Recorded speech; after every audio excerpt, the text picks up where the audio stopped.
നമസ്കാരം. നിയമസഭാ തെരഞ്ഞെടുപ്പ് ഇതാ പടിവാതിൽക്കൽ എത്തി നിൽക്കുന്നു. ഈ നിയമസഭാ തെരഞ്ഞെടുപ്പിന് മുന്നോടിയായി കേരളത്തിലെ 140 മണ്ഡലങ്ങളിലൂടെ ABC ന്യൂസ് സഞ്ചരിക്കുകയാണ്. കഴിഞ്ഞ തൊട്ടു മുമ്പുള്ള 2 നിയമസഭാ തെരഞ്ഞെടുപ്പുകൾ, ഏറ്റവും ഒടുവിൽ നടന്ന 2 ലോക്സഭാ തെരഞ്ഞെടുപ്പുകൾ, ഏറ്റവും അവസാനം നടന്ന തദ്ദേശ സ്വയംഭരണ തെരഞ്ഞെടുപ്പുകൾ, ഈ തെരഞ്ഞെടുപ്പുകൾ വിശകലനം ചെയ്തുകൊണ്ട് ഓരോ മണ്ഡലത്തിലെയും വിജയ പരാജയ സാധ്യതകൾ പ്രേക്ഷകർക്ക് പറയാനുള്ള അതിനാവശ്യമായ പര്യാപ്തമായ വിശകലനങ്ങൾ ഞങ്ങൾ അവതരിപ്പിക്കും. അത് കഴിഞ്ഞാൽ തീർച്ചയായിട്ടും ആർക്കാണ് ജയസാധ്യത എന്ന് പറയാനുള്ള അവസരം ഞങ്ങൾ പ്രേക്ഷകർക്ക് ഒരുക്കുകയാണ്. 140 മണ്ഡലങ്ങളുടെയും വിജയസാധ്യത ഏത് മുന്നണിക്കാണ് എന്ന് നമ്മുടെ പ്രേക്ഷകർക്ക് പ്രവചിക്കാം. തീർച്ചയായിട്ടും ഈ യാത്ര ആരംഭിക്കുന്നത് അത്യുത്തര കേരളത്തിലെ മഞ്ചേശ്വരത്തിൽ നിന്നാണ്. അതെ, ശരിക്കും പറഞ്ഞാൽ സപ്തഭാഷ സംഗമഭൂമി എന്നാണ് കാസർഗോഡ് ജില്ല അറിയപ്പെടുന്നത്. ഈ കാസർഗോഡ് ജില്ലയിലെ ഒരു മണ്ഡലമാണ് ഈ പറയുന്ന മഞ്ചേശ്വരം. ഒട്ടുമിക്ക രാഷ്ട്രീയ പാർട്ടികളും തെരഞ്ഞെടുപ്പിന് മുമ്പായിട്ട് പ്രചരണ ജാഥകളെല്ലാം തന്നെ ആരംഭിക്കുന്നത് മഞ്ചേശ്വരമാണ്. അതുകൊണ്ട് നമ്മുടെ പ്രേക്ഷകർക്കെല്ലാം തന്നെ ആ സ്ഥലം വളരെ സുപരിചിതമായിരിക്കില്ലേ സർ? അതുപോലെ തന്നെ നമുക്ക് മറ്റൊരു കാര്യം കൂടി സൂചിപ്പിക്കാനുണ്ട്. മഞ്ചേശ്വരം മണ്ഡലത്തിൽ നിന്ന് ആണ് നമ്മുടെ നിയമസഭാ തെരഞ്ഞെടുപ്പ് ചരിത്രത്തിലെ ആദ്യ വിജയി അവിടെ നിന്നാണ്. 57 അത് 57 ആദ്യ വിജയി അവിടെ നിന്നാണ്. ഉമേഷ് റാവു, സ്വതന്ത്രനായി മത്സരിച്ച ഉമേഷ് റാവു. അദ്ദേഹം തൻ്റെ എതിരാളികൾ 3 പേരും പത്രിക പിൻവലിച്ചതോടെയാണ് അദ്ദേഹം ഫലപ്രഖ്യാപനത്തിന് മുമ്പ് വിജയിയായത്. മത്സരമില്ലാതെ തന്നെ അങ്ങനെ ഒരു അപൂർവമായ റെക്കോർഡ് അദ്ദേഹത്തിന് സിദ്ധിച്ചു. നമ്മുടെ പ്രേക്ഷകർക്ക് തന്നെ അതൊരു പുതിയ വിവരമായിരിക്കും. തീർച്ചയായിട്ടും കൗതുകമുള്ള വിവരമാണത്. ഇനി നമുക്ക് ഈ ആഴത്തിലുള്ള വിശകലനം തുടങ്ങുന്നത് 2019-ലെയും 2024-ലെയും പാർലമെൻറ്റ് തെരഞ്ഞെടുപ്പിലെ കണക്കുകളും ശതമാനങ്ങളും വെച്ചുകൊണ്ടാണ്. തീർച്ചയായിട്ടും ഇപ്പോൾ ഈ 2019-ലും 2024-ലും കോൺഗ്രസിനെ പ്രതിനിധീകരിച്ചുകൊണ്ട് രാജ്മോഹൻ ഉണ്ണിത്താനാണ് അവിടെ നിന്ന് തിരഞ്ഞെടുക്കപ്പെട്ടത്. സ്വാഭാവികം നമുക്കറിയാം, തെക്കൻ ജില്ലക്കാരനായ രാജ്മോഹൻ ഉണ്ണിത്താൻ കാസർഗോഡ് വന്നിരുന്ന് മത്സരിക്കുകയാണ്. കോൺഗ്രസിനും അതുപോലെ തന്നെ മുസ്ലിം ലീഗിനും ഒക്കെ തന്നെ വലിയ അടിത്തറ ഉള്ളതുകൊണ്ടായിരിക്കാം ഒരുപക്ഷെ രാജ്മോഹൻ ഉണ്ണിത്താൻ അവിടേക്ക് മത്സരിക്കാനെത്തിയത്. 2019 തെരഞ്ഞെടുപ്പിൽ കാസർഗോഡ് ലോക്സഭാ മണ്ഡലത്തിലെ മഞ്ചേശ്വരം നിയമസഭാ മണ്ഡലം മാത്രം എടുത്താൽ UDF അന്ന് 68,217 വോട്ട് കരസ്ഥമാക്കി എന്ന് പറഞ്ഞാൽ 42.4% വോട്ട്. എതിർ സ്ഥാനാർത്ഥിയായിട്ട് അന്ന് മത്സരിച്ചത് KP സതീഷ് ചന്ദ്രൻ, അതായത് VSന്റെ വിശ്വസ്തൻ എന്നറിയപ്പെട്ടിരുന്ന സതീഷ് ചന്ദ്രൻ. അന്ന് സതീഷ് ചന്ദ്രന് ഈ 32,796 വോട്ടാണ് കിട്ടിയത് എന്ന് പറഞ്ഞാൽ 20.4% വോട്ട്. BJP സ്ഥാനാർത്ഥിയായിട്ട് ഇറക്കിയത് അവിടുത്തെ രവീഷ് തന്ത്രി എന്ന് പറയുന്ന ഒരു നേതാവിനെയാണ്. അദ്ദേഹം അവിടെ ഈ താന്ത്രിക കാര്യങ്ങളിലൊക്കെ തന്നെ വലിയ അറിയപ്പെടുന്ന ഒരു വ്യക്തി കൂടിയാണ്. അദ്ദേഹത്തെ BJP രംഗത്തിറക്കി. അന്ന് NDAക്ക് 57,104 വോട്ടാണ് ലഭിച്ചത്. കൃത്യമായിട്ട് പറഞ്ഞാൽ 35.5%. 5 വർഷം കഴിഞ്ഞപ്പോഴേക്കും കൂടുതൽ ശക്തരായിട്ട് 3 മുന്നണികൾ മാറി എന്ന് പറഞ്ഞാൽ 2024 തെരഞ്ഞെടുപ്പിൽ വീണ്ടും സിറ്റിംഗ് MP ആയിട്ടുള്ള രാജ്മോഹൻ ഉണ്ണിത്താൻ മത്സരിക്കാൻ ഇറങ്ങുന്നു. 74,437 വോട്ട് നേടി എന്ന് പറഞ്ഞാൽ 45.6%. മുൻപ് ലഭിച്ചതിനേക്കാൾ വോട്ടിൽ വർധന ഉണ്ടായി. ഈ ഇടതുപക്ഷ സ്ഥാനാർത്ഥിയായിട്ട് അവിടെ വന്നത് MV ബാലകൃഷ്ണനായിരുന്നു. അദ്ദേഹത്തിന് ലഭിച്ചത് 30,156 വോട്ട് എന്ന് പറഞ്ഞാൽ 18.5% വോട്ടാണ് ലഭിച്ചത്. മുമ്പ് 20% ലഭിച്ചതിൽ നിന്നാണ് കുറവ് രേഖപ്പെടുത്തിയത്. BJP ഇത്തവണ അവിടെ വനിതാ സ്ഥാനാർത്ഥിയെ രംഗത്തിറക്കിയത് അശ്വിനിയായിരുന്നു. അശ്വിനി അവിടെ നേടിയത് 57,179 വോട്ട് എന്ന് പറഞ്ഞാൽ 35%. മുൻപ് രവീശ തന്ത്രി നേടിയതിനേക്കാൾ 0.5% കുറവാണ് രേഖപ്പെടുത്തിയത്. എന്തായാലും 2 ലോക്സഭാ തെരഞ്ഞെടുപ്പിലും തുടർച്ചയായിട്ട് രാജ്മോഹൻ ഉണ്ണിത്താൻ വിജയിക്കാൻ സാധിച്ചു. അദ്ദേഹം MP ആയിട്ട് ഡൽഹിയിലേക്ക് പോയി. കോൺഗ്രസിനെ സംബന്ധിച്ച് അതൊരു വലിയ നേട്ടവുമാണ്, അല്ലേ? സാർ, ഇതിനകത്ത് നമ്മൾ ഒരു കാര്യം നോക്കുകയാണെന്ന് വെച്ചാൽ ഈ 5 നിയമസഭാ മണ്ഡലങ്ങളിലും നല്ല വേരോട്ടമുള്ളതാണ് ലീഗിനും CPM-നും. അപ്പോൾ ആ 3-2 ആയിരുന്നു ഈ ക്രമത്തിലാണ് അവർ ഈ സീറ്റുകൾ കരസ്ഥമാക്കിയത്. അപ്പോൾ അതിൽ വലിയ വ്യത്യാസങ്ങളൊന്നും ഈ 16-ലും 21-ലും വന്നിട്ടില്ല എന്നാണ് കാണുന്നത്. അവിടെ നമ്മൾ ശ്രദ്ധിക്കേണ്ട കാര്യം എന്ന് പറയുന്നത് BJPക്ക് വലിയ സ്വാധീനമുള്ളത് മഞ്ചേശ്വരം നിയമസഭാ മണ്ഡലത്തിൽ മാത്രമാണ്. അപ്പോൾ ഈ ലോക്സഭാ മണ്ഡലത്തിലേക്ക് വരുമ്പോൾ വലിയ വ്യത്യാസം ഈ പെർസെൻറ്റേജിൽ കാണുന്നുണ്ട്. ആ വ്യത്യാസം അത് മഞ്ചേശ്വരത്തിലേക്ക് എത്തുമ്പോൾ വളരെ ചുരുങ്ങുന്ന ഒരു കാഴ്ചയും നമ്മൾ കാണുന്നുണ്ട്. അപ്പോൾ അടുത്തത് നമുക്ക് ഈ 16-ലെയും 21-ലെയും നിയമസഭാ തെരഞ്ഞെടുപ്പിൽ ഉള്ള പെർഫോമൻസ് ഓരോ പാർട്ടിയുടെയും നമുക്ക് നോക്കാം. തീർച്ചയായിട്ടും അങ്ങനെ വരുമ്പോൾ ഉള്ള ഒരു പ്രധാനപ്പെട്ട കാര്യം, ഈ ലോക്സഭാ തെരഞ്ഞെടുപ്പിൻ്റെ ഒരു ഭീമമായ മാർജിൻ മഞ്ചേശ്വരം മണ്ഡലം എടുക്കുമ്പോൾ നിയമസഭാ തെരഞ്ഞെടുപ്പിൽ ഇല്ല. നിയമസഭാ തെരഞ്ഞെടുപ്പിൽ 2016 മത്സരിച്ചത് PB അബ്ദുൾ റസാഖ് ആയിരുന്നു. പരേതനായ PB അബ്ദുൾ റസാഖ് മുസ്ലിം ലീഗിന്റെ നേതാവ്. അദ്ദേഹം ഇടക്കാലത്ത് മരണപ്പെട്ടു. അതിനുശേഷം ഒരു ഉപതെരഞ്ഞെടുപ്പ് നടന്നു. അത് കഴിഞ്ഞിട്ട് കഴിഞ്ഞ 2021 തെരഞ്ഞെടുപ്പിൽ അവിടെ മത്സരിച്ചത് മുസ്ലിം ലീഗിന്റെ നേതാവ് AKM അഷ്റഫാണ്. ഈ രണ്ടുപേരുടെയും പ്രത്യേകത, രണ്ടുപേരും മുസ്ലിം ലീഗിന്റെ നേതാക്കളാണ്. പക്ഷേ 5 കൊല്ലം കൊണ്ട് ആ മണ്ഡലത്തിലുണ്ടായ പ്രധാനപ്പെട്ട ഒരു വ്യത്യാസമുണ്ട്. ആ മണ്ഡലത്തിൽ 3 മുന്നണികളും ഈ നെക്ക് ആൻഡ് നെക്ക് ഒപ്പത്തിനൊപ്പം എത്തുന്ന ഒരു അവസ്ഥ കണ്ടു എന്നതാണ് കാണാവുന്ന ഒരു കാര്യം. പ്രധാനപ്പെട്ട വ്യത്യാസം വോട്ടർമാരുടെ ഉണ്ടായ വ്യത്യാസമാണ്. ഈ 2016 തെരഞ്ഞെടുപ്പിൽ അവിടെ 2,08,165 വോട്ടർമാരാണ് ഉണ്ടായിരുന്നത്. അതിൽ ഈ 5 കൊല്ലം കൊണ്ട് 13,000 വോട്ടർമാരുടെ വർധനയുണ്ടായി. 2,21,711 വോട്ടർമാരുണ്ടായി. മാത്രമല്ല പോളിംഗ് ശതമാനത്തിൽ 1% വർധനവുണ്ടായി. അപ്പോൾ മൊത്തം വോട്ടിങ്ങിന്റെ വ്യത്യാസം PB അബ്ദുൾ റസാഖിന് 2016 കിട്ടിയിരുന്നത് 1,58,884 വോട്ടായിരുന്നെങ്കിൽ പോളിംഗിൽ 1% വർധനവോട് കൂടിയപ്പോൾ 14,000 വോട്ട് കൂടി. AKM അഷ്റഫിന് 2021 1,72,426 വോട്ട് കിട്ടി. ഇതിൻ്റെ ഒരു വ്യത്യാസം, പ്രധാനപ്പെട്ട കാര്യം, ഈ UDF സ്ഥാനാർത്ഥിക്ക് 35.79% വോട്ടാണ് 2016 കിട്ടിയതെങ്കിൽ 2021 അത് 38 എന്ന് വെച്ചാൽ 3% വോട്ട് കൂടുതൽ കിട്ടി. പോൾ ചെയ്ത വോട്ടിൻ്റെ 3% കൂടുതൽ കിട്ടി. 38.14% കിട്ടി. പക്ഷെ പ്രധാനപ്പെട്ട ഒരു കാര്യം, ഇതിനകത്ത് അത്ഭുതകരമായൊരു കാര്യം എന്ന് പറയാം, തൊട്ടടുത്തുള്ള എതിർ സ്ഥാനാർത്ഥി എന്നത് LDF അല്ലാതായിത്തീരുന്നു. LDF 3ാം സ്ഥാനത്തേക്ക് മാറുന്നു. ഈ കഴിഞ്ഞ 2 നിയമസഭാ തെരഞ്ഞെടുപ്പിൽ 2016 CH കുഞ്ഞമ്പു ആയിരുന്നു, CPM-ന്റെ നേതാവ് CH കുഞ്ഞമ്പു ആയിരുന്നു CPM-ന് വേണ്ടി മത്സരിച്ചത്, ഇടതുപക്ഷത്തിന് വേണ്ടി മത്സരിച്ചത്. അത് ഈ 2021 തെരഞ്ഞെടുപ്പിൽ CPM-ന്റെ നേതാവ് VV രമേശനായിരുന്നു മത്സരിച്ചത്. CPM ഉത്തര മലബാറിൽ ഒട്ടും മോശമുള്ള കക്ഷിയല്ല. പക്ഷെ മഞ്ചേശ്വരം മണ്ഡലത്തിൽ അവർ 3ാം സ്ഥാനത്തേക്ക് പോയിരിക്കുന്നു. CPM-ന്റെ നേതാക്കൾ 2 തെരഞ്ഞെടുപ്പിൽ പ്രബലരായ, വടക്കേ മലബാറിലെ 2 പ്രബലരായ നേതാക്കൾ മത്സരിച്ചിട്ടും അവരുടെ വോട്ടുകൾ കുറവാണ് ഉണ്ടായത്. CPM-ന്റെ നേതാവ് CH കുഞ്ഞമ്പുവിന് 42,565 വോട്ട് 2016 കിട്ടി. പക്ഷേ 2021 അവർക്ക് കിട്ടിയ വോട്ട്, രമേശിന് കിട്ടിയ വോട്ട് 40,639 ചുരുങ്ങി. എന്ന് പറഞ്ഞാൽ 2000 വോട്ട് ഇടതുപക്ഷത്തിന്റെ വോട്ട് ബാങ്കിൽ നിന്ന് കൃത്യമായിട്ട് പോയി. അതേ സമയത്ത് BJP നേതാവ് K സുരേന്ദ്രനാണ് ഈ 2 തെരഞ്ഞെടുപ്പിലും മത്സരിക്കുന്നത്. സുരേന്ദ്രൻ 2ാം സ്ഥാനത്ത് വന്നു എന്ന് മാത്രമല്ല, ജയത്തിന്റെ വക്കത്ത് വരെ എത്തി. 2016 തെരഞ്ഞെടുപ്പിലാണ് ഒരുപക്ഷെ ഈ കേരളത്തിലെ തന്നെ ഏറ്റവും കുറഞ്ഞ ലീഡിന് മുസ്ലിം ലീഗിന്റെ നേതാവ് മഞ്ചേശ്വരത്ത് ജയിക്കുന്നത്. ഒരുപക്ഷെ BJP സ്ഥാനാർത്ഥി കഷ്ടിച്ച് തോറ്റു. ജയിക്കുമെന്ന് ഉറപ്പായ അവസാന നിമിഷം വരെ വന്നിട്ട് കേവലം 89 വോട്ടിന്റെ വ്യത്യാസത്തിനാണ് സുരേന്ദ്രൻ തോറ്റുപോകുന്നത് 2016. അതേ സുരേന്ദ്രന് തീർച്ചയായിട്ടും അടുത്ത തവണ ജയിക്കുമെന്ന് പ്രതീക്ഷിച്ചതാണ്. പക്ഷേ അല്പം വ്യത്യാസത്തിന്, എന്ന് പറഞ്ഞാൽ ലീഡിലെ അല്പം കൂടി, UDF സ്ഥാനാർത്ഥിക്ക് അല്പം കൂടി 745. അങ്ങനെയാണ് ഇവിടെ ജയിച്ചത്. ഈ മണ്ഡലത്തിൻ്റെ മൊത്തം പ്രത്യേകത എടുക്കുമ്പോൾ ഈ കാലം വരെ മഞ്ചേശ്വരം മണ്ഡലത്തിൽ നടന്ന സ്വതന്ത്ര കേരള രൂപീകരണത്തിന് ശേഷം, സംസ്ഥാന രൂപീകരണത്തിന് ശേഷം നടന്ന 17 തെരഞ്ഞെടുപ്പുകളിൽ 17 തെരഞ്ഞെടുപ്പുകളിൽ 8 തവണയും മുസ്ലിം ലീഗാണ് ഇങ്ങനെ കഷ്ടിച്ചാണ് ജയിച്ചു കയറിയത്. ഒരു പ്രത്യേകത അതാണ്. 8 തവണയും മുസ്ലിം ലീഗ് ജയിച്ചു, 4 തവണ CPI ജയിച്ചു, 2 തവണ CPM ജയിച്ചു, 1 തവണ CPM ജയിച്ചിട്ടുണ്ട്, 1 തവണ കോൺഗ്രസ് ജയിച്ചിട്ടുണ്ട്. എല്ലാവരും ജയിച്ചിട്ടുണ്ട്. എന്നാൽ പ്രധാനപ്പെട്ട ഒരു കാര്യം, ഒരിക്കലും ജയിച്ചിട്ടില്ലാത്ത BJPക്ക് എന്നും അവിടെ വിജയസാധ്യതയുമുണ്ട്. അതാണ് ഒരു പ്രത്യേകത. 2, ഒരുപക്ഷെ കേരളത്തിൽ എപ്പോഴും പല തെരഞ്ഞെടുപ്പുകളിലും ഏറ്റവും നേരിയ ഭൂരിപക്ഷത്തിന് ജയിക്കുന്ന അപൂർവ മണ്ഡലങ്ങളിൽ ഒന്നാണ് മഞ്ചേശ്വരം. ഉദാഹരണത്തിന് ഈ ചരിത്രത്തിൽ ഏറ്റവും കുറഞ്ഞ ഭൂരിപക്ഷം കേരള ചരിത്രത്തിൽ രേഖപ്പെടുത്തിയത് നിയമസഭാ തെരഞ്ഞെടുപ്പിൽ 2016 PB അബ്ദുൾ റസാഖ് അന്ന് ജയിക്കുന്നത് 89 വോട്ടിനാണ്.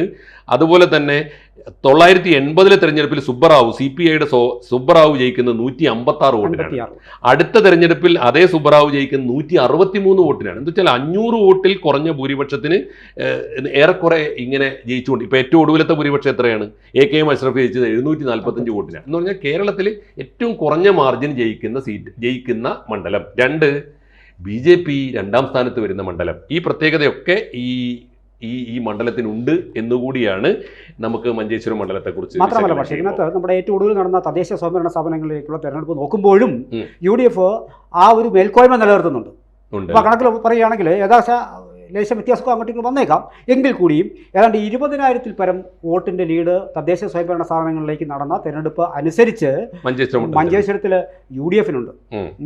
അവിടെയും നമ്മൾ ഒരു കാര്യം ശ്രദ്ധിക്കേണ്ടത്, LDF അവിടെയും വളരെ പുറകിലാണ്. അതായത് 46,367 NDAക്ക് കിട്ടുമ്പോൾ 40,413 വോട്ടുകൾ മാത്രമാണ് അവിടെയും LDFന് വീണ്ടും കയറി വരാൻ സാധിക്കാത്തൊരവസ്ഥ ആണ് മഞ്ചേശ്വരത്തെ സംബന്ധിച്ചിടത്തോളം ഇപ്പോൾ ഏറ്റവും ഒടുവിൽ പോലും നമ്മൾ കണ്ടത്. ഇനി നമുക്ക് ചെയ്യാവുന്ന കാര്യം എന്ന് പറയുന്നത് 1957 മുതലുള്ള ഈ മഞ്ചേശ്വരം മണ്ഡലത്തിലെ വിജയികളെ കുറിച്ചിട്ടാണ് പറയുന്നത്. അപ്പോൾ നമ്മുടെ പ്രേക്ഷകർക്കായിട്ട് നമ്മൾ 57 മുതലുള്ള വിജയികളുടെ ആരൊക്കെയായിരുന്നു വിജയികൾ, എത്ര വോട്ടാണ് എന്നുള്ളത് നമ്മൾ നമ്മുടെ ഈ വീഡിയോയ്ക്ക് താഴെ സ്ക്രോൾ ചെയ്യുന്നുണ്ട്.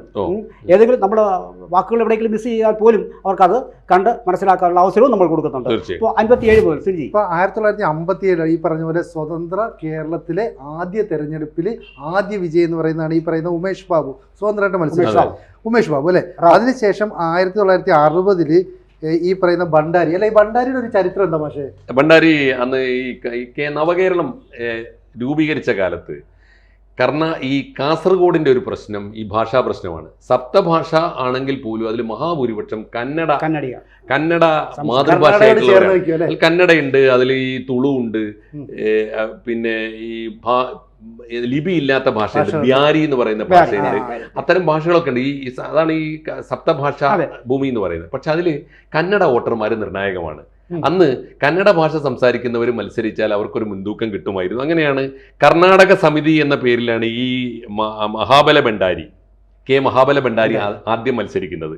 പിന്നീടാണ് അദ്ദേഹം കോൺഗ്രസിന്റെ അടുത്ത തെരഞ്ഞെടുപ്പിൽ അവർക്ക് ഈ ഭണ്ഡാരിക്ക് അവിടെ പേര് വന്നു. അപ്പോൾ അദ്ദേഹത്തെ കോൺഗ്രസ് സ്ഥാനാർത്ഥിയായി, ഔദ്യോഗികമായി ഇന്ത്യൻ നാഷണൽ കോൺഗ്രസിന്റെ സ്ഥാനാർത്ഥിയായി. അടുത്ത തവണ കോൺഗ്രസിനേക്കാൾ നല്ലത്, ഇപ്പോൾ കോൺഗ്രസ് മേൽവിലാസത്തിൽ മത്സരിക്കുന്നതിനേക്കാൾ നല്ലത് ഒരു സ്വതന്ത്ര മേൽവിലാസമാണ് എന്ന രീതിയിൽ അദ്ദേഹം രാഷ്ട്രീയ മേൽവിലാസം ഇല്ലാതെ സ്വതന്ത്രനായിട്ട് അതേ സ്ഥാനാർത്ഥി മത്സരിച്ചു. എന്ന് പറഞ്ഞാൽ ഒരേ മനുഷ്യൻ 3 മേൽവിലാസത്തിൽ, ആദ്യം കർണാടക സമിതിയുടെ പേരിലും പിന്നെ ഇന്ത്യൻ നാഷണൽ കോൺഗ്രസിന്റെ പേരിലും പിന്നെ സ്വതന്ത്രനായിട്ടും മത്സരിച്ച ചരിത്രമാണ് ആദ്യകാലത്തെ ഈ മഞ്ചേശ്വരം മണ്ഡലത്തിനുള്ളത്. അവിടെയും പക്ഷേ ഈ CPM-ഉം CPI-ക്കും ഒക്കെ വ്യക്തമായ സ്വാധീനം ആ മണ്ഡലത്തിലുണ്ട്. അതെ, ഇപ്പൊ M രാമപ്പയാണ് പിന്നീട് മത്സരിച്ച് ജയിച്ചത്. അതായത് 1970 70-ലാണ് ആദ്യം മത്സരിക്കുന്നത്. പിന്നീട് 7 വർഷം കഴിഞ്ഞ് 77 വീണ്ടും രാമപ്പ തന്നെ CPIയുടെ പ്രതിനിധിയായിട്ട് തിരഞ്ഞെടുക്കപ്പെടുകയാണ്. അതിനുശേഷം 80 നടന്ന തെരഞ്ഞെടുപ്പിൽ CPI ഡോക്ടർ A സുബ്ബറാവുവിനെ അവതരിപ്പിക്കുന്നു. അദ്ദേഹം നിയമസഭാ സാമാജികനാകുന്നു. വീണ്ടും 82 നടന്ന തെരഞ്ഞെടുപ്പിലും ഈ സുബ്ബറാവു CPIയുടെ സ്ഥാനാർത്ഥിയായിട്ട് മത്സരിച്ച് വിജയിക്കുന്നു. അതോടുകൂടി ഇടതുമുന്നണിക്കുണ്ടായിരുന്ന ഒരു മേൽക്കോയ്മ ഏതാണ്ട് മഞ്ചേശ്വരം മണ്ഡലം അംഗീകരിച്ചു എന്ന് മനസ്സിലായി. പതുക്കെ ഈ ഇന്ത്യൻ നാഷണൽ കോൺഗ്രസിന് ഉണ്ടായിരുന്ന ആ സീറ്റ് അവർ മുസ്ലിം ലീഗിന് കൈമാറുകയാണ്. അതെ, കൗതുകം നിറഞ്ഞൊരു കാര്യം എന്താണെന്നറിയോ? CPM CPI പിളർപ്പ് ഉണ്ടാകുന്നതിന് മുമ്പ്, പിളർപ്പ് ഉണ്ടായി കഴിഞ്ഞിട്ട് ഇവർ രണ്ടായി നിന്ന കാലത്താണ് CPIക്ക് നല്ല ലീഡ് കിട്ടിയത്. കാരണം അന്ന് മത്സരിച്ച ഈ രാമപ്പ 1000-ലേറെ 1195 വോട്ടിന് ഒരു തെരഞ്ഞെടുപ്പിൽ, രണ്ടാമത്തേന് 5000-ഓളം വോട്ടിനും ജയിച്ചു. പക്ഷേ CPM-ഉം CPI-യും ഒരു മുന്നണിയിലായിട്ട് മത്സരിക്കാൻ തുടങ്ങിയപ്പോൾ എന്താണ് സംഭവിച്ചിരിക്കുക നമുക്ക് കൃത്യമായിട്ട് അറിയാം. CPI ഇങ്ങനെ കട്ടിച്ച് ജയിക്കാൻ തുടങ്ങി. 156 വോട്ടിന് 163 വോട്ടിനൊക്കെ ജയിക്കാൻ തുടങ്ങി. അതെ, 87 മുതലാണ് മുസ്ലിം ലീഗ് ആ സീറ്റിൽ ആധിപത്യം ഉറപ്പിക്കുന്നത്. 87 മുതൽ. അത് കൃത്യമായിട്ട് പറഞ്ഞാൽ ചർക്കള അബ്ദുള്ള, പ്രത്യേകിച്ച് കാസർഗോഡിന്റെ ഒരു രാഷ്ട്രീയം ഉണ്ടല്ലോ, പഴയ KS അബ്ദുള്ള, സാമ്പത്തികമായും ഒരു പുതിയ മുന്നേറ്റം ഉണ്ടായി. കാസർഗോഡിന് പലതരത്തിലുള്ള വിദേശ ബന്ധങ്ങൾ കൊണ്ടും ഈ പ്രവാസി ഗൾഫ് രാജ്യങ്ങളുമായിട്ടുള്ള ബന്ധങ്ങൾ കൊണ്ട്, പ്രവാസി ബന്ധങ്ങൾ കൊണ്ടൊക്കെ വലിയ മുന്നേറ്റം ഉണ്ടായി. ആ മുന്നേറ്റത്തിന്റെ ഒരു പ്രതിനിധിയായിട്ടാണ് ചർക്കള അബ്ദുള്ള വന്നത്. ചർക്കള അബ്ദുള്ള ഓർമ്മയുണ്ടല്ലോ, ഹമീദ് അലി ഷംനാടൊക്കെ അവിടുന്ന് MP ആയൊക്കെ ജയിച്ച അതേ കാലത്ത് ചർക്കള അബ്ദുള്ള MLA ആ ആധിപത്യം പിന്നെ 4 തെരഞ്ഞെടുപ്പുകൾ നീണ്ടു. ഏറ്റവും വലിയ ഭൂരിപക്ഷം അദ്ദേഹത്തിന് തന്നെയാണ്. ആർക്കാണ്? അതിനൊരു കാരണം ഞാൻ പറയാം. തീർച്ചയായിട്ടും ചർക്കള അബ്ദുള്ള 1987 തുടങ്ങിയ പടയോട്ടം 87-ലും 91-ലും 96-ലും 2001-ലും വിജയം ആവർത്തിച്ചു. പക്ഷേ 2001-ലാണ് ആ മണ്ഡലം കണ്ട ഏറ്റവും വലിയ ഭൂരിപക്ഷം. ആ മണ്ഡലം കണ്ട ഏറ്റവും വലിയ ഭൂരിപക്ഷം എന്ന് പറഞ്ഞാൽ കേരളത്തിലെ മൊത്തം വലിയ ഭൂരിപക്ഷമുള്ള മണ്ഡലങ്ങൾ എടുക്കുമ്പോൾ ഒന്നുമല്ല, 13,000 വോട്ടാണ് ആ മണ്ഡലത്തിലെ ഏറ്റവും വലിയ ഭൂരിപക്ഷം. പക്ഷേ അതൊരു കുപ്രസിദ്ധമായ ഭൂരിപക്ഷമാണ്. ആ തെരഞ്ഞെടുപ്പിലാണ് ചരിത്രത്തിൽ നഗ്നമായ ക്രോസ് വോട്ടിംഗ് നടന്നത്. 2001-ലെ തെരഞ്ഞെടുപ്പിൽ ചർക്കള അബ്ദുള്ള മത്സരിക്കുമ്പോൾ CPM എതിരാളിയായ CPM നമ്പർ ഇട്ട്, കാരണം ഉണ്ട് അന്ന് മാരാർജി ആണ് എതിർ സ്ഥാനാർത്ഥി. അപ്പോൾ വിജയിക്കുമെന്നുള്ള തോന്നലുണ്ടായി. മാരാർജി ജയിച്ചേക്കുമെന്ന് തോന്നിയപ്പോൾ CPM എന്ന് വെച്ചാൽ ഇടതുപക്ഷ മുന്നണി നമ്പർ ഇട്ട് മുസ്ലിം ലീഗിന് വോട്ട് ചെയ്യാൻ പോയ മണ്ഡലമാണത്. അതുകൊണ്ടാണ് അന്ന് ലീഡ് കൂടിയത്. ആ ലീഡ് കൂടിയതിനെ ചരിത്രത്തിലെ ഒരു കൗതുകമായിട്ട് തന്നെ കാണണം നമ്മളെ. 2001 അങ്ങനെ പോയി. പിന്നത്തെ തെരഞ്ഞെടുപ്പിലാണ് ഒരിക്കൽ മാത്രം അവിടെ CPM സ്ഥാനാർത്ഥി ജയിച്ചത്. വീണ്ടും മുസ്ലിം ലീഗ് തിരിച്ചു പിടിക്കുകയാണ് 2011. അന്ന് വന്നത് PB അബ്ദുൾ റസാഖ്. അത് കഴിഞ്ഞിട്ട് തൊട്ടടുത്ത വർഷം, അതായത് 2016 ഈ പറയുന്നത്. 2011-ലും 2016-ലും അബ്ദുൾ റസാഖ് വന്നു. അല്ല, 2011 തെരഞ്ഞെടുപ്പിനേക്കാൾ കൂടുതൽ വാശിയും വൈരാഗ്യം വന്ന് 2016. അപ്പോഴാണ് ശക്തമായ ഒരു ത്രികോണ മത്സരം. അങ്ങനെ K. സുരേന്ദ്രൻ അവിടേക്ക് വന്നിറങ്ങുന്നു. 89 വോട്ടിന്റെ വിജയം. അന്നും ഈ പറയുന്നതിന് സമാനമായ രീതിയിൽ വോട്ട് മറിച്ചു നടന്നിരിക്കണം എന്നാണ് സുരേന്ദ്രന്റെ ആരോപണം. ഹൈക്കോടതി വരെ പോയതാണ്. പക്ഷെ വേറൊന്നുണ്ട്, അന്ന് മാരാർജിയോ ഭയപ്പെട്ടിരുന്നത് പോലെ അത്ര എന്തുകൊണ്ടോ ഭയപ്പെട്ടിട്ടുണ്ടാവില്ല. അല്ലെങ്കിൽ ചെർക്കുളത്തിന് സാധിച്ചതുപോലുള്ള ക്രോസ് വോട്ടിംഗ് സാധിക്കാനുള്ള അന്തർധാര അന്ന് ശക്തിയായിട്ടുണ്ടാവില്ല. സംഭവിച്ചിരിക്കണം. എന്തായാലും 89 വോട്ടിനാണ് PB അബ്ദുൾ റസാഖ് അവസാനം ജയിക്കുന്നത്. അത് കഴിഞ്ഞിട്ട് ഒരു തവണ MC കമറുദ്ദീൻ പിന്നീട് ഈ ഉപതെരഞ്ഞെടുപ്പ് ഉപതെരഞ്ഞെടുപ്പിലൂടെ ജയിച്ചു എന്ന് മാത്രമല്ല, പിന്നെ സംഭവിക്കുന്ന MC കമറുദ്ദീൻ കുപ്രസിദ്ധമായ അഴിമതി കേസിൽപ്പെട്ട് രാഷ്ട്രീയത്തിൽ നിന്ന് തന്നെ അദ്ദേഹം പുറന്തള്ളപ്പെട്ടു. അതാണ് MC കമറുദ്ദീന്റെ. അതിനുശേഷമാണ് AK അഷ്റഫ് എന്ന താരതമ്യേന യുവ നേതാവ് വരുന്നത്. AK അഷ്റഫാണ് ഇപ്പോഴത്തെ MLA 2021 തെരഞ്ഞെടുപ്പിൽ. അതും വലിയ ഭൂരിപക്ഷമൊന്നുമില്ല, 1000-ൽ താഴെയാണ്. 745 വോട്ടിന്റെ ഭൂരിപക്ഷത്തിനാണ് ഇപ്പൊ ജയിച്ചു നിൽക്കുന്നത്. അതുകൊണ്ട് മഞ്ചേശ്വരത്തിന്റെ ഒരു സാധ്യത എന്താണ് എന്ന് ചോദിച്ചാൽ 3 മുന്നണികൾക്കും സാധ്യതയുണ്ട്. കേരളത്തിൽ ഏറ്റവും ശക്തമായ ത്രികോണ മത്സരങ്ങളിൽ ഒന്ന് നടക്കുന്നത് മഞ്ചേശ്വരമാണെന്ന് തീർച്ചയായിട്ടും പറയാൻ പറ്റും. പക്ഷെ അത്ഭുതകരമായ ഒരു കാര്യം, എന്നോ മനസ്സ് വെച്ചിരുന്നെങ്കിൽ, ഇപ്പൊ BJP നടത്തുന്ന ഒരു കേന്ദ്രീകൃത പ്രവർത്തനം എന്നോ മനസ്സ് വെച്ച് നടത്തിയിരുന്നെങ്കിൽ എന്നോ പിടിക്കാമായിരുന്ന ഒരു മണ്ഡലമാണ് മഞ്ചേശ്വരം എന്ന് BJP-ക്കാർ ഓർക്കുന്നത് നല്ലതാണ്. ഞങ്ങൾ ഇന്നത്തെ ഒരു അവസ്ഥയ്ക്കുള്ള വിത്ത് പാകിയത് ഒരു അർത്ഥത്തിൽ മാരാർജിയായിരുന്നു. അതേപോലെ തന്നെ AK ഗോരൻ ഉൾപ്പെടെ ആൾക്കാർ, വളരെ തലയെടുപ്പുള്ള കമ്മ്യൂണിസ്റ്റ് നേതാക്കളും അവിടെ ഉണ്ടായിരുന്നു. ചുരുക്കത്തിൽ എല്ലാ മുന്നണികൾക്കും ഒരു വളക്കൂറുള്ള മണ്ണ് തന്നെയാണ് ഇപ്പോഴും.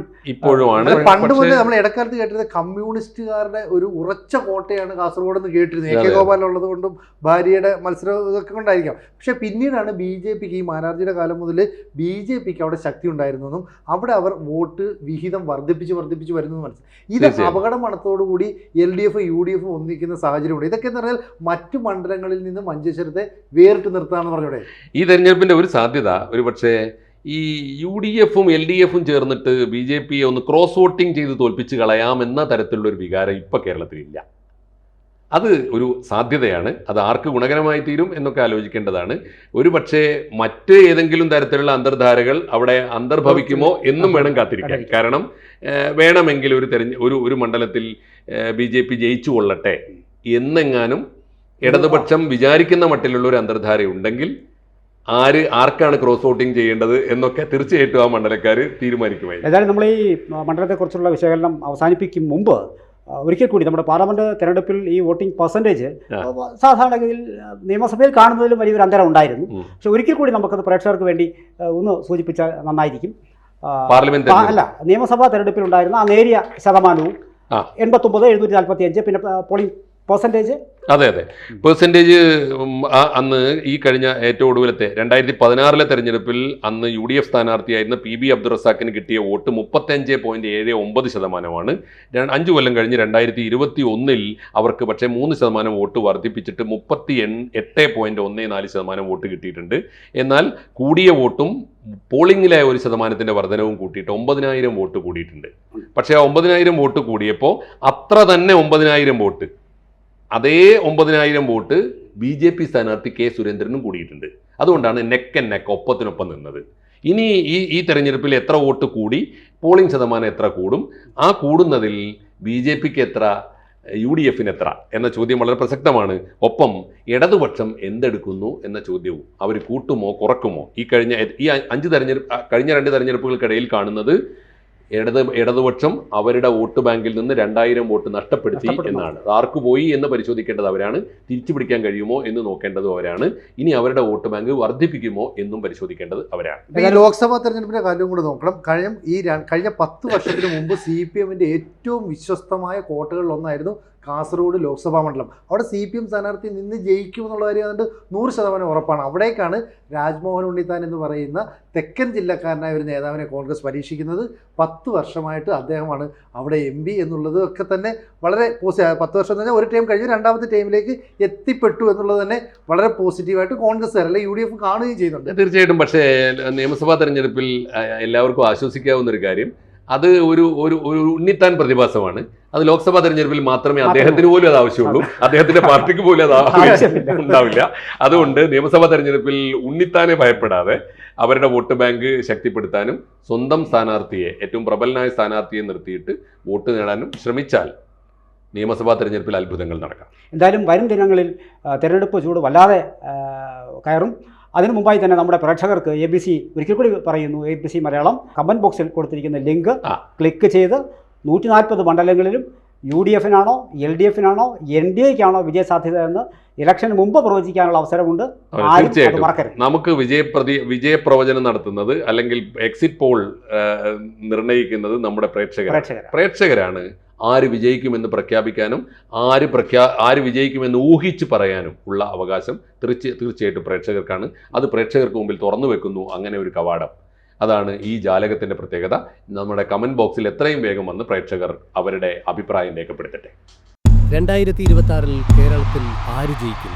ABC മലയാളം ഒരുക്കുന്ന ജനകീയ പോളിംഗിൽ നിങ്ങൾക്കും പങ്കാളികളാകാം.